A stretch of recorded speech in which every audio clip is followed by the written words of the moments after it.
तो भैया आपने एटीएम फ्रॉड सुना होगा, लॉटरी फ्रॉड सुना होगा, केवाईसी फ्रॉड सुना होगा, हार्वर्ड यूनिवर्सिटी वाला फ्रॉड सुना होगा, आर्मी ट्रांसफर वाला फ्रॉड सुना होगा, मोबाइल टावर फ्रॉड सुना होगा, नौकरी से लेकर रेल, फ्लाइट, फ्लैट सब सुना होगा।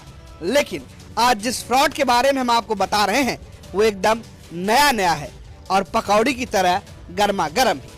कहते हैं मूर्खों से ज्यादा आजकल इंटरनेट पर बैठे पढ़े लिखे लोगों को बेवकूफ बनाना ज्यादा आसान है।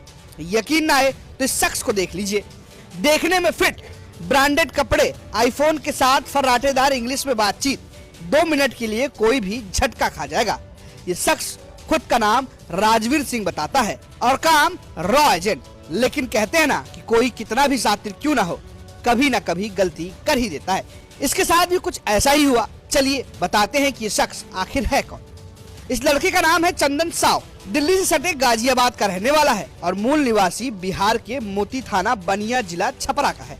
ये पूर्व आईटीबीपी का सिपाही रह चुका है। आईटीबीपी से इसे 2017 में बर्खास्त कर दिया गया था, जिसके बाद इसने ठगी का नया धंधा शुरू किया। इसने सबसे पहले अपने नाम से रॉ की एक आईडी बनवाई, जिम में अच्छी बॉडी बनाई और प्रोफेशनल फोटोग्राफर से कई फोटो खिंचवाए। यहीं से शुरू होता है ठगी का असली खेल। अब ये अलग अलग मैट्रिमोनियल साइट पर जाता, लड़कियों को इम्प्रेस करता और खुद को रॉ का एजेंट बताता। कुछ दिनों बाद उनसे दिक्कत बताकर पैसे ऐंठता और फिर फरार हो जाता। इसने मैनपुरी की रहने वाली मानसी के साथ भी कुछ ऐसा ही किया। कॉर्पोरेट ऑफिस में काम करने वाली मानसी को इसने जीवनसाथी.com पर अप्रोच किया, घर वालों से बात की और खुद को रॉ एजेंट बताकर उसके करीब पहुंच गया और एक एक करके उससे 5 लाख से ज्यादा पैसे ऐंठ लिए। कुछ समय बाद जब मानसी ने पैसे मांगे तो गाली गलौज पर उतर आया। फिर क्या था, मानसी ने पुलिस की मदद मांगी और बड़े आसानी से मुर्गी चोर जैसे फर्जी रॉ एजेंट पुलिस के हत्थे चढ़ गए। अब इनके गठिए के इलाज की तैयारी चल रही है। देखिए, एक मल्टीनेशनल कंपनी में काम करने वाली लड़की है जो छपट्टी मोहल्ले कोतवाली की रहने वाली है। उसने एक शिकायत दर्ज कराई थी कि उसने जीवनसाथी.com पे एक प्रोफाइल बना के डाला था शादी के संबंध में, जिसमें एक राजवीर नामक लड़के का फ़ोन आया था कि वो उसके घर वाले उसे पसंद करते हैं और उससे शादी करना चाहते हैं। तो इस पर बातचीत शुरू हुई।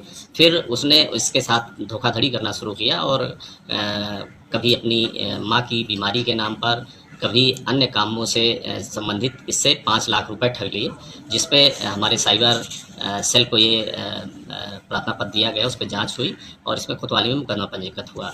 तो हमारी जो साइबर सेल प्रभारी रुपेश और कोतवाली की टीम ने मिल करके एक चंदन शाह, जो मूल रूप से छपरा का रहने वाला है, बिहार का, और ये वर्तमान में गाजियाबाद में वसुंधरा में रह रहा था, इसको गिरफ्तार किया गया है।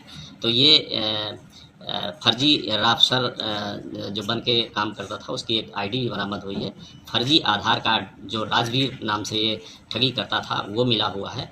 इसके कब्जे से गाड़ी जो जिससे वो करता था, आईफोन भी मिला है और इसमें जो पैसा इसके अकाउंट में डलवाया हुआ था वो पैसा भी इसका 1,14,000 फ्रीज कराया गया है और कुछ 43,000 रुपये नगद इसके कब्जे से बरामद हुए हैं। तो एक बड़ी सफलता है और इसमें ये भी पूछताछ से पता चला है कि इसने 4 अन्य लड़कियों के साथ इसी तरह ठगी की है। तो ये एक विशेष प्रकार का क्राइम करता था और फर्जी राफसर बन करके इस तरह की लड़कियों को ठगी करके इनसे पैसा ऐंठता था। तो इसको आज गिरफ्तार किया गया है, इसके विरुद्ध मुकदमा पंजीकृत है, इसको जेल में भेजा। सर ये मैरिड नहीं, ये शादीशुदा है और इसके बारे में इसका पूरा परिवार है, लेकिन इसके बाद भी ये कई लड़कियों को इसी तरह फंसाता था बातचीत करके और उसे पैसा ऐंठता। बताया सर पुलिस विभाग के बारे में जानकारी की गई है तो ये पता चला कि ये आईटीबीपी का बर्खास्त सिपाही भी है। तो बाकी चीज़ें इसके बारे में और भी जानकारी इकट्ठा की जा रही है। मैनपुरी से पुष्पेंद्र सिंह की रिपोर्ट, यूपी तक।